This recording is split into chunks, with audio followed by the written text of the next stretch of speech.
waktunya dalam rangka presentasi program yang akan saya presentasikan pada Bapak dan Ibu di sini.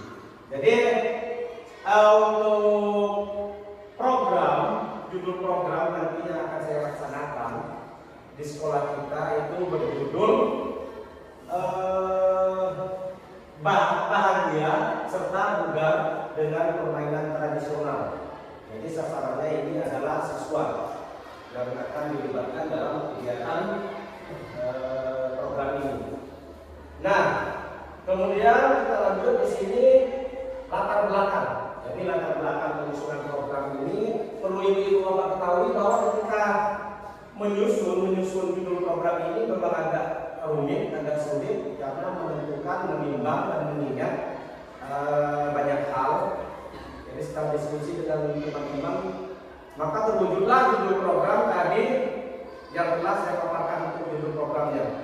Nah, latar belakang di sini latar belakang pendidikan gerak atau movement education. Itu apa yang dimaksud dengan movement education adalah sebuah modal pembelajaran dalam pendidikan jasmani atau physical education dalam konteks pendidikan di Indonesia yang menekankan pada pengajaran komponen dan konsep gerak. Jadi konsep gerak ini anak-anak lah, difokuskan kepada anak-anak.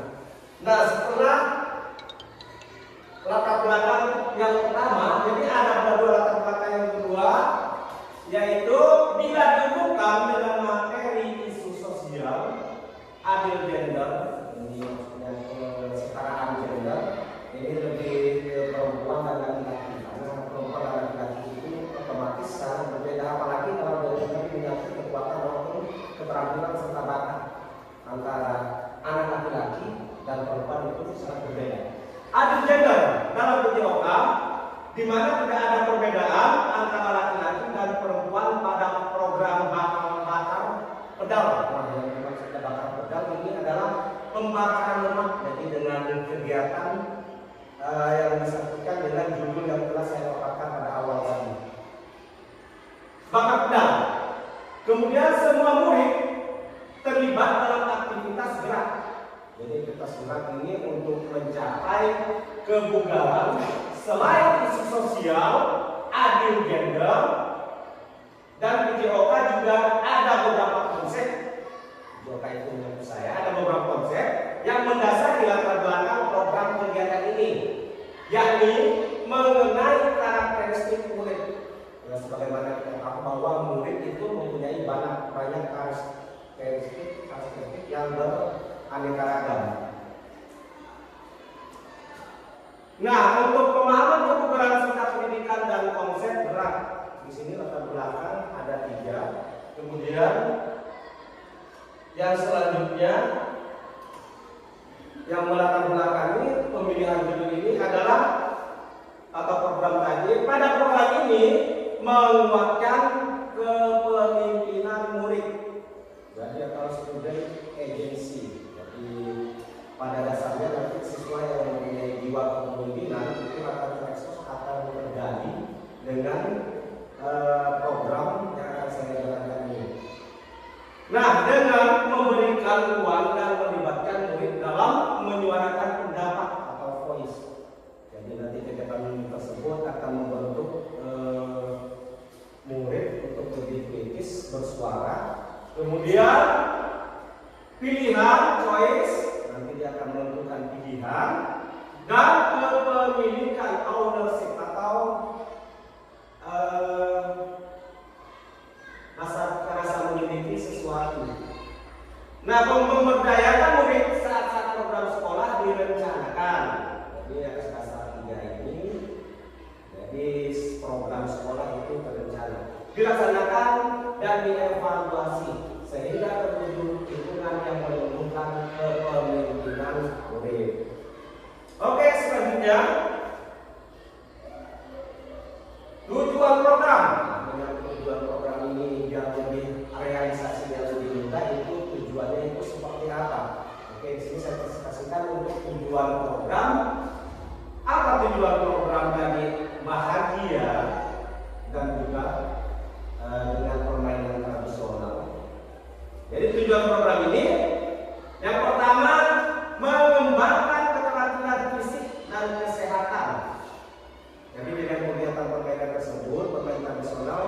siswa itu nanti diharapkan secara otomatis keterampilan fisik dan kesehatannya itu akan lebih berkembang atau akan lebih meningkat.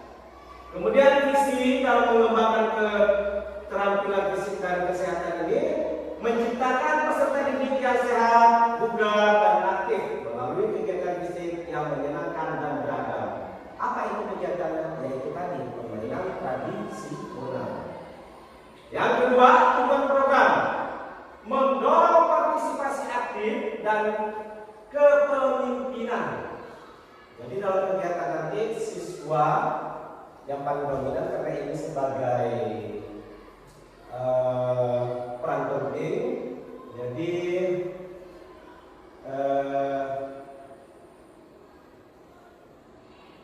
tadi sampai berapa? Sampai satu? Satu. Oke, visi yang menyenangkan dan beragam. Yang kedua, langsung saja yang kedua, mendorong partisipasi aktif dan kepemimpinan. Jadi untuk visinya mendorong partisipasi aktif dan kepemimpinan itu membutuhkan sikap proaktif dan jiwa kepemimpinan dalam diri peserta didik melalui kegiatan fisik.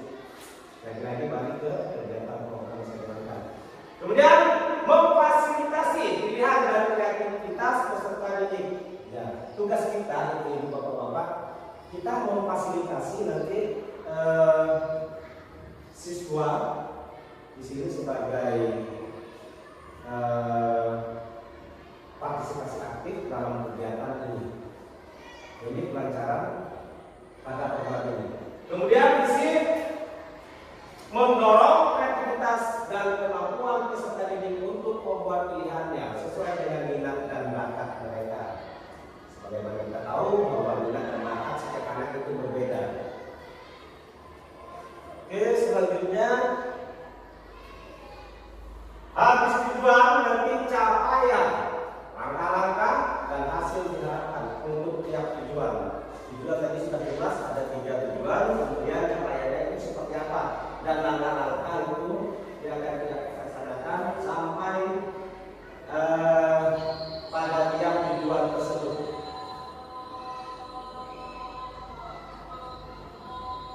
Oke, capaian 1.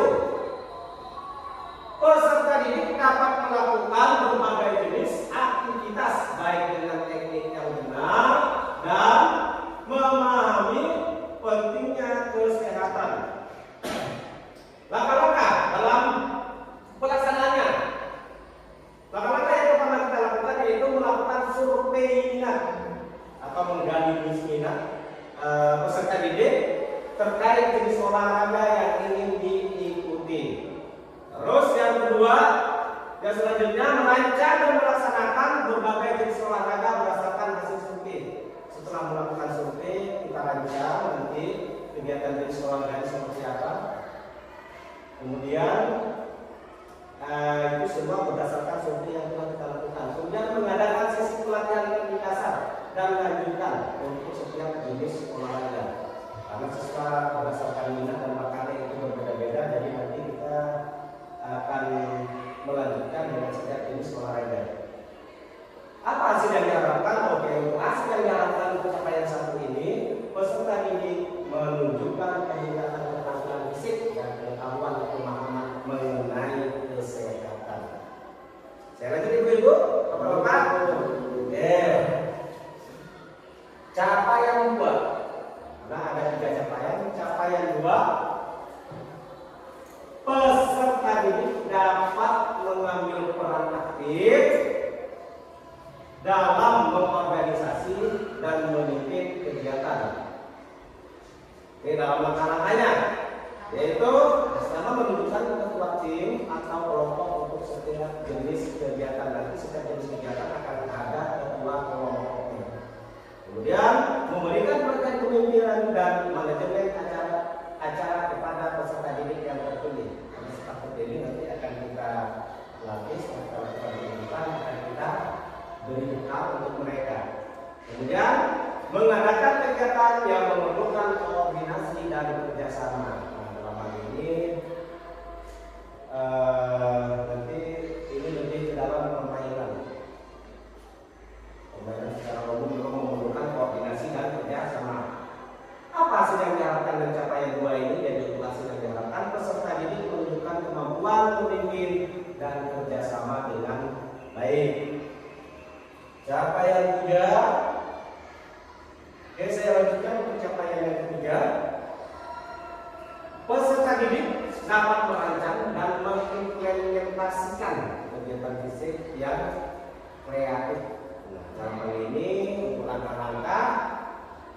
Yang pertama, mengadakan sesi brainstorming untuk ide-ide kegiatan yang inovatif. Kemudian memberikan ruang dan waktu bagi peserta didik untuk mencoba ide-ide mereka. Jadi yang selanjutnya mengadakan lomba atau kompetisi untuk kegiatan fisik yang dirancang oleh peserta didik. Itu semua kegiatan ini akan di-handle atau diambil alih oleh peserta didik. Dan kita cuma sebagai fasilitator atau memfasilitasi nanti untuk peserta didik. Apa hasil yang diharapkan? Untuk hasil yang diharapkan, peserta didik menghasilkan ide-ide kreatif dan mampu mengimplementasikannya atau mewujudkan dari ide-ide yang kreatif. Saya lanjut ke struktur program dan mitra komunitas belajar. Oke, yang pertama itu untuk komunitas belajar kita itu yang setelah saya susun yaitu struktur program. Struktur programnya seperti apa? Yang pertama, program kegiatan kurikuler di SMP Negeri 1 Galing. Nah, siapa yang terlibat? Itu murid yang terlibat penuh kelas 7, 8, 9, baik laki-laki dan perempuan. Kapan kegiatannya? Waktu kegiatan dilaksanakan setiap minggu pada hari Sabtu. Kemudian yang kebetulan sekolah kita kan tidak memakai full-day. Jadi untuk kegiatan ini kita lakukan di hari Sabtu. Kayaknya kalau kelas sekolah kita itu memakai full-day, otomatis pada hari Sabtu tidak akan bisa kita laksanakan. Nah, yang bertanggung jawab dalam struktur program ini siapa? Yang bertanggung jawab adalah kepala sekolah. Itu penanggung jawabnya. Nah, fasilitator, komunitas praktisi, PJOK siapa? Ya saya sendiri, dan nanti saya sendiri guru PJOK nanti akan dibantu oleh mata pelajaran yang terlibat, yaitu saya pilih partner saya itu malah sebagai pelajaran yang terlibat, yaitu pelajaran 3. Saya lanjut ke slide. Mitra dalam komunitas belajar. Jadi mitra, jadi yang digandeng dalam kegiatan komunitas belajar kita itu siapa? Jadi di sini rancangan program yang saya susun, saya menggandeng guru magang nanti beserta atau wali kelas nanti sebagai koordinator dengan masing-masing kelas. Paling tidak nanti wali kelas itu adalah penanggung jawab dalam setiap kelas, karena yang dilibatkan itu adalah semua kelas, itu 8 dan 9. Otomatis wali kelas nanti menjadi koordinator masing-masing dari kelas. Kemudian peserta dan pihak lainnya yang terlibat adalah murid. Itu sebagai peran penting dalam kegiatan kajian kita ini. Lanjut. Pernyataan tentang kapasitas yang dimiliki kelas atau sekolah. Ini ada 4 poin. Sekolah memiliki kepala sekolah, guru, dan tenaga pendidikan yang profesional. Artinya semua mata pelajaran itu sesuai dengan background pendidikannya. Kalau dalam matematika itu memang sebenarnya kompeten di matematika. Yang basic pendidikannya itu adalah di matematika. Contohnya di Bu Asri ini adalah kompeten di guru seni. Berarti latar belakang pendidikan Bu Asri itu adalah memang di seni. Bu Sirin itu latar belakang pendidikannya itu memang adalah matematika. Jadi dia di matematika. Itu yang dimaksud dengan kompeten. Lanjut yang selanjutnya, lapangan atau halaman yang luas untuk melakukan permainan tradisional. Untuk sesuai dengan tematika, kebetulan kita mempunyai lapangan yang luas di sini, panjang yang lebih, menurut saya lebar pun itu cukup untuk melakukan permainan tradisional. Kemudian lanjut untuk tentang kapasitas yang dimiliki kelas atau sekolah, memiliki peralatan yang mendukung, di antaranya speaker, betul, kita punya laptop, kita punya proyektor lengkap, juga ada alat olahraga seperti kun, kita punya peluit dan stopwatch yang dapat digunakan dalam aktivitas permainan tradisional. Nah, peralatan ini nanti akan digunakan untuk mendukung permainan tradisional. Ini termasuk dalam perlengkapan yang kita miliki. Kemudian yang selanjutnya, sekolah memiliki jaringan internet yang baik untuk mengembangkan dan mencari informasi permainan tradisional. Jadi nanti siswa selain dia sebagai peserta, nanti dia akan mencari permainan tradisional yang menggunakan internet yang kita miliki. Alhamdulillah. Jadi untuk yang selanjutnya ini saya lanjutkan dengan rencana evaluasi. Rencana evaluasi. Jadi untuk evaluasi secara menyeluruh dilaksanakan pada setiap 3 bulan. Setelah 3 bulan kita akan lakukan evaluasi terhadap program kita, apakah sudah jalan seperti yang kita harapkan ataupun bagaimana.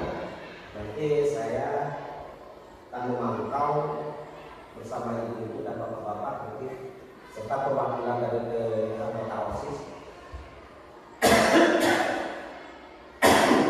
Dilaksanakan setiap 3 bulan sekali.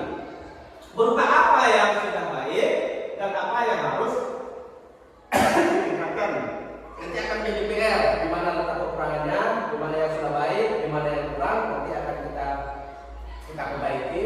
Mana yang baik nanti akan kita tingkatkan lagi biar menjadi lebih baik lagi. Kemudian serta melihat umpan balik dari murid, apakah mereka merasa senang atau tidak dengan rangkaian permainan tradisional, begitu juga dengan rekan sejawat. Kemudian kita dapat melakukan survei atau mewawancarai langsung dan juga refleksi terhadap proses yang sudah dilalui. Setelah nanti 3 bulan ke depan kita akan melakukan survei atau refleksi atau umpan balik terhadap peserta yang ikut ke dalam kegiatan program ini. Nah, dengan harapan nanti apakah mereka puas ataupun biasa saja ataupun ada peningkatan lebih dari minat siswa terhadap permainan tradisional ini. Tugas lain kemungkinan tantangan ya dalam kegiatan program itu tidak selamanya akan semulus apa yang kita rencanakan. Di setiap program itu pasti ada tantangan. Nah, tantangan tersebut saya tuangkan dalam presentasi kali ini, yaitu kemungkinan tantangan. Yang pertama itu melalui pemikiran saya juga pengamatan untuk tantangannya. Yang pertama ada keterbatasan fasilitas dan alat. Fasilitas olahraga bisa menghambat pelaksanaan kegiatan olahraga. Jelas, kalau kita tidak mempunyai fasilitas, bagaimana kegiatan suatu olahraga itu akan bisa berjalan. Tapi seandainya memang ada fasilitas dan kurang, nanti akan kita modifikasi ataupun bagaimana nanti solusinya, karena sudah kita siapkan untuk solusi seandainya kita mengalami keterbatasan alat. Lanjut, motivasi peserta didik. Kalau berkaitan dengan motivasi peserta didik ini, tidak semua peserta didik memiliki motivasi yang sama dalam partisipasi kegiatan fisik, bukan begitu Bapak-bapak dulu? Ya, setiap anak itu pasti berbeda. Motivasi ketika dia melakukan sesuatu, misalnya ketika dia melakukan sesuatu itu pasti berdasarkan misalnya ada sepelenya, pasti nanti dia seperti itu. Jadi dia akan lebih bersemangat, termotivasi ketika melakukan sesuatu yang dapat meningkatkan gairah ketika dia melaksanakan suatu kegiatan. Bukan begitu? Ya. Oke, lanjut. Kolaborasi. Jadi termasuk dengan kolaborasi atau kerjasama dengan komunitas. Jadi kurangnya dukungan atau keterlibatan orang dan komunitas dapat mempengaruhi motivasi belajar murid. Bukan begitu, Bu? Pak. Motivasi belajar murid. Kemudian waktu dan jadwal. Nah, untuk waktu dan jadwal pelaksanaannya, penyesuaian jadwal nanti kegiatan dengan jadwal sekolah dan kegiatan lain dari peserta didik, karena siswa kita banyak juga kegiatan di luar seperti ekstrakurikuler itu berjalan, beberapa ekstrakurikuler yang sudah berjalan. Nah, nanti kita sesuaikan saja nanti untuk di lapangan yang jelas nanti jadwal jangan sampai bentrok dengan kegiatan siswa. Kalau ada ikut ekstrakurikuler poli, kemudian pramuka, kemudian ada yang ikut sepak bola, ikut tari, ada yang terakhir itu ada ikut renang, ya kan seperti itu jadi ya ibu ya. Oke, saya lanjut ibu-ibu. Ya, terima kasih. Jadi itulah merupakan sebuah rangkaian presentasi yang saya lakukan dalam kombel kita atau KPS kita ini di sekolah kita di SMTN 1 Kalim, yang saya minta wakilkan dengan ibu-ibu, bapak-bapak serta perwakilan dari OSIS yang telah terlibat ke dalam presentasi program yang akan saya laksanakan. Bukan saya sih, tapi kita semua. Oke, untuk presentasi saya sampai di sini saja, ibu-ibu, bapak-bapak. Ada yang kira-kira atau masih belum jelas atau bagaimana? Nanti kita koreksi bersama seiring berjalannya waktu. Tapi kalau sampai saat ini, bagaimana presentasi yang sudah saya jalankan? Apakah sudah jelas? Sudah itu Bu? Sudah. Kata Bapak? Oke. Anggota OSIS sudah? Oke, kalau sudah, untuk presentasi hari ini sekali lagi saya ucapkan terima kasih kepada Ibu Asri, Ibu Sirin, Ibu Zahra, Ibu Marco, bukan Ibu Marco tetapi Ibu Yeni, Pak Marco, adik saya Reza, saya siswa saya Daniel dan Pak Asri. Saya ucapkan terima kasih dan saya akhiri wabillahi taufiq wal hidayah. Assalamualaikum warahmatullahi wabarakatuh.